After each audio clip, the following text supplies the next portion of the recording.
भारतीय उपमहाद्वीप पर मुगल साम्राज्य का शासन एक महत्वपूर्ण अध्याय रहा है। 16वीं शताब्दी से लेकर 18वीं शताब्दी तक मुगलों ने भारत के एक बड़े हिस्से पर राज किया। यह काल कला, संस्कृति और खास तौर पर प्रशासन के क्षेत्र में अभूतपूर्व प्रगति का गवाह बना।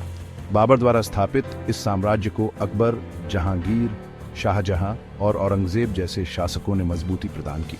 मुगल शासन की नींव एक मजबूत और सुव्यवस्थित प्रशासनिक ढांचे पर टिकी हुई थी। इस व्यवस्था ने न केवल साम्राज्य को एक सूत्र में बांधे रखा, बल्कि आर्थिक समृद्धि और सामाजिक सद्भाव को भी बढ़ावा दिया। इस लेख में हम मुगल प्रशासन व्यवस्था के विभिन्न पहलुओं पर प्रकाश डालेंगे और उसकी विशेषताओं का विश्लेषण करेंगे। मुगल शासनकाल में कला और संस्कृति का भी विकास हुआ। मुगल शैली में बने भव्य मकबरे, किले और मस्जिदें आज भी इस बात का प्रमाण है।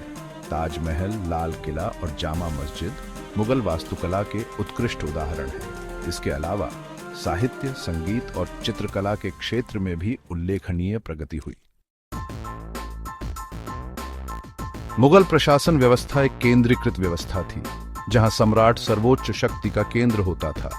हालांकि सुचारू रूप से शासन चलाने के लिए प्रशासन को विभिन्न स्तरों में विभाजित किया गया था। साम्राज्य को सूबों में, सूबों को सरकारों में और सरकारों को परगनों में बांटा गया था। प्रत्येक स्तर पर अधिकारियों की नियुक्ति की जाती थी जो सम्राट के प्रति उत्तरदायी होते थे। केंद्रीय स्तर पर सम्राट को कई महत्वपूर्ण विभागों और मंत्रियों का सहयोग प्राप्त होता था। इनमें से प्रमुख थे वजीर, मीर बख्शी, काजी उल कुज्जात और सदर उस सुदूर। प्रत्येक विभाग का प्रमुख एक मंत्री होता था, जिसे खान की उपाधि दी जाती थी। ये मंत्री सम्राट को सलाह देने के साथ साथ अपने अपने विभागों का संचालन भी करते थे। प्रशासन में पारदर्शिता बनाए रखने के लिए मुगलों ने एक सुव्यवस्थित अभिलेखागार प्रणाली भी विकसित की थी। सरकारी दस्तावेजों को संभाल कर रखने के लिए खजांची और वक्काया नवीस जैसे पद सृजित किए गए थे। इसके अलावा खुफिया तंत्र भी बहुत मजबूत था, जो सम्राट को साम्राज्य के विभिन्न हिस्सों की जानकारी प्रदान करता था। मुगल प्रशासन व्यवस्था में बादशाह का पद सर्वोच्च और सर्वाधिक महत्वपूर्ण था। वह न केवल राज्य का प्रमुख होता था, बल्कि सेनापति, सर्वोच्च न्यायाधीश और धार्मिक नेता भी होता था। उसके आदेश को कानून माना जाता था और उसके फैसले को चुनौती नहीं दी जा सकती थी। सम्राट की शक्ति और प्रभाव का अंदाजा इस बात से लगाया जा सकता है कि वह अपने उत्तराधिकारी का चुनाव स्वयं करता था। मुगल बादशाहों ने अपनी शक्ति और प्रभाव को बनाए रखने के लिए कई उपाय अपनाए। उन्होंने एक विशाल सेना और नौकरशाही का गठन किया, जो उनके प्रति वफादार रहती थी। साथ ही उन्होंने जनता के बीच अपनी छवि को मजबूत बनाने के लिए भव्य दरबारों का आयोजन किया और कला एवं संस्कृति को बढ़ावा दिया। मुगल बादशाहों ने न्याय के प्रति अपनी प्रतिबद्धता को दर्शाने के लिए जनता दरबार भी लगाए, जहां वे स्वयं लोगों की शिकायतें सुनते थे। मुगल बादशाहों ने अपनी प्रजा के हितों का ध्यान रखा और उन्हें धार्मिक स्वतंत्रता प्रदान की। अकबर ने तो दीन ए इलाही नामक एक नए धर्म की स्थापना भी की, जो सभी धर्मों के सार को समेटे हुए था। हालांकि बादशाह की शक्ति असीमित नहीं थी, उसे धार्मिक नेताओं, उलेमाओं और दरबारियों के विचारों का भी सम्मान करना पड़ता था। मुगल प्रशासन में बादशाह के बाद सबसे महत्वपूर्ण पद वजीर का होता था। वजीर बादशाह का प्रधानमंत्री होता था और सभी प्रशासनिक मामलों का संचालन करता था। वित्तीय मामलों को देखने के लिए दीवान की नियुक्ति की जाती थी, जो राजस्व संग्रह, व्यय और लेखा जोखा का काम देखता था। सेना का प्रमुख मीर बख्शी होता था, जो सैनिकों की भर्ती, प्रशिक्षण और तैनाती का काम देखता था। न्याय व्यवस्था का प्रमुख काजी उल कुज्जात होता था, जो मुस्लिम कानून के अनुसार न्याय करता था। धार्मिक मामलों और दान पुण्य के कार्यों को सदर उस सुदूर देखता था। मुहतसिब का पद भी महत्वपूर्ण था, जो लोगों के आचरण और नैतिकता पर नजर रखता था। इसके अलावा मीर आरिज सेना के शिविरों और बाजारों का निरीक्षण करता था, जबकि कोतवाल शहर की सुरक्षा और व्यवस्था का जिम्मेदार होता था। प्रशासन के सुचारू संचालन के लिए इन सभी पदों पर योग्य और अनुभवी व्यक्तियों की नियुक्ति की जाती थी। योग्यता को धर्म और जाति से ऊपर रखा जाता था। मुगल प्रशासन में पद वंशानुगत नहीं होते थे, बल्कि बादशाह द्वारा योग्यता के आधार पर प्रदान किए जाते थे।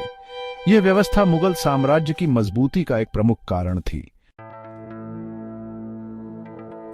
प्रांतों का प्रशासन, सूबेदारों की भूमिका।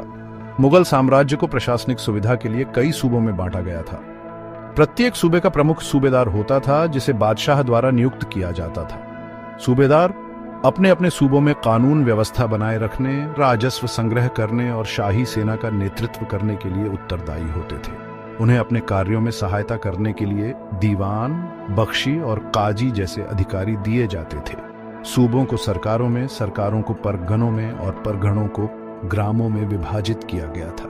प्रत्येक स्तर पर प्रशासन का नेतृत्व करने के लिए अधिकारियों की नियुक्ति की जाती थी। यह व्यवस्था मुगल प्रशासन को जमीनी स्तर तक ले जाने में सहायक थी। इसके अलावा मुगल शासकों ने स्थानीय स्वशासन को भी प्रोत्साहित किया। ग्रामीण स्तर पर मुक्कादम और पटवारी जैसे स्थानीय नेताओं को प्रशासन में महत्वपूर्ण भूमिका निभानी होती थी। मुगल प्रशासन में केंद्र और प्रांतों के बीच समन्वय बनाए रखने के लिए एक सुव्यवस्थित व्यवस्था थी। सूबेदारों को नियमित रूप से बादशाह को रिपोर्ट भेजनी होती थी और शाही दरबार में उपस्थित होना पड़ता था। इसके अलावा गुप्तचरों का एक तंत्र भी था जो बादशाह को प्रांतों के बारे में जानकारी प्रदान करता था। इस व्यवस्था के कारण केंद्र सरकार प्रांतों पर नियंत्रण बनाए रखने में सफल रही। सेक्शन 6, राजस्व प्रशासन और जमींदारों का प्रभाव। मुगल साम्राज्य की आर्थिक रीढ़ इसकी कृषि व्यवस्था थी। राजस्व का प्रमुख स्रोत भूमि कर था, जिसे माल कहा जाता था। भूमि की पैमाइश और उपज के आधार पर किसानों से उपज का एक निश्चित हिस्सा कर के रूप में लिया जाता था। टोडरमल द्वारा शुरू की गई जाब्त प्रणाली राजस्व प्रशासन का एक महत्वपूर्ण सुधार थी। जमींदार ग्रामीण अभिजात वर्ग थे जिनकी भूमि पर किसान खेती करते थे। मुगल शासन में जमींदारों को राजस्व वसूली में महत्वपूर्ण भूमिका सौंपी गई थी। वे किसानों से कर वसूल करते थे और उसे शाही खजाने में जमा करते थे। बदले में उन्हें वंशानुगत अधिकार और राजस्व का एक हिस्सा मिलता था।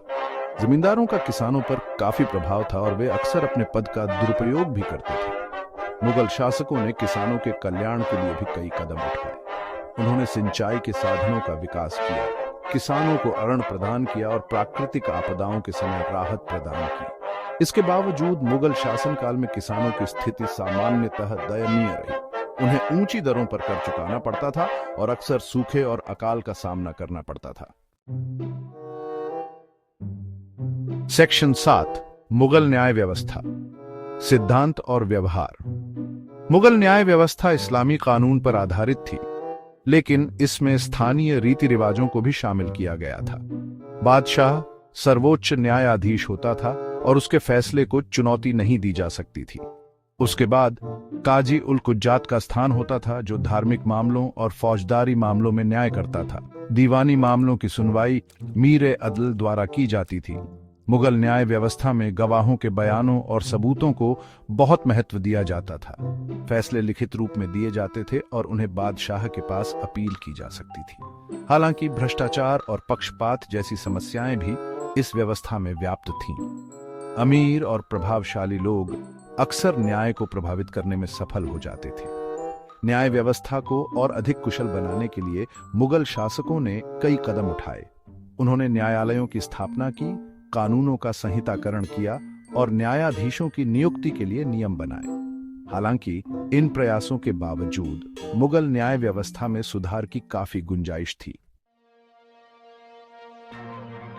सेक्शन 8, मनसबदारी प्रथा, सैन्य और प्रशासनिक ढांचा। मुगल शासन का एक महत्वपूर्ण पहलू मनसबदारी प्रथा थी। इस प्रथा के अंतर्गत बादशाह द्वारा व्यक्तियों को मनसब प्रदान किए जाते थे जो उनकी पदवी और दर्जा का प्रतीक होते थे। मनसबदारों को जात और सवार के आधार पर वर्गीकृत किया जाता था। जात मनसबदार की हैसियत और वेतन का निर्धारण करता था, जबकि सवार उसके द्वारा रखे जाने वाले सैनिकों की संख्या को दर्शाता था। मनसबदारों को नकद वेतन के बजाय जागीर प्रदान की जाती थी, जो भूमि का एक टुकड़ा होता था। जागीर से प्राप्त राजस्व से मनसबदारों को अपना खर्च चलाना होता था और सैनिकों को वेतन देना होता था। मनसबदारी प्रथा मुगल सेना के गठन और रखरखाव का एक महत्वपूर्ण साधन थी। इसके अलावा मनसबदारों को प्रशासनिक पदों पर भी नियुक्त किया जाता था, जिससे वे शासन में महत्वपूर्ण भूमिका निभाते थे। मनसबदारी प्रथा मुगल साम्राज्य की सैन्य और प्रशासनिक ढांचे की रीढ़ थी। हालांकि समय के साथ इस प्रथा में भ्रष्टाचार और कुप्रबंधन बढ़ता गया, जिससे मुगल साम्राज्य का पतन हुआ। सेक्शन 9, मुगल प्रशासन का प्रभाव और विरासत। मुगल प्रशासन व्यवस्था भारतीय उपमहाद्वीप के इतिहास में एक महत्वपूर्ण मील का पत्थर थी। इसने न केवल एक विशाल साम्राज्य को एक सूत्र में बांधे रखा, बल्कि कला, संस्कृति और व्यापार को भी बढ़ावा दिया। मुगल शासकों ने प्रशासन में कई नवाचार किए, जिनमें से कुछ आज भी प्रासंगिक हैं। केंद्रीकृत शासन व्यवस्था, राजस्व प्रशासन में सुधार और न्यायिक प्रणाली मुगल प्रशासन की कुछ महत्वपूर्ण विशेषताएं थीं। मुगल शासकों ने सड़कों, पुलों और सरायों का निर्माण कराकर व्यापार और वाणिज्य को प्रोत्साहित किया। उन्होंने शिक्षा और साहित्य को भी बढ़ावा दिया, जिससे भारतीय संस्कृति का विकास हुआ। हालांकि मुगल प्रशासन व्यवस्था में कुछ कमजोरियां भी थीं। समय के साथ भ्रष्टाचार, पक्षपात और अक्षमता ने इस व्यवस्था को कमजोर कर दिया।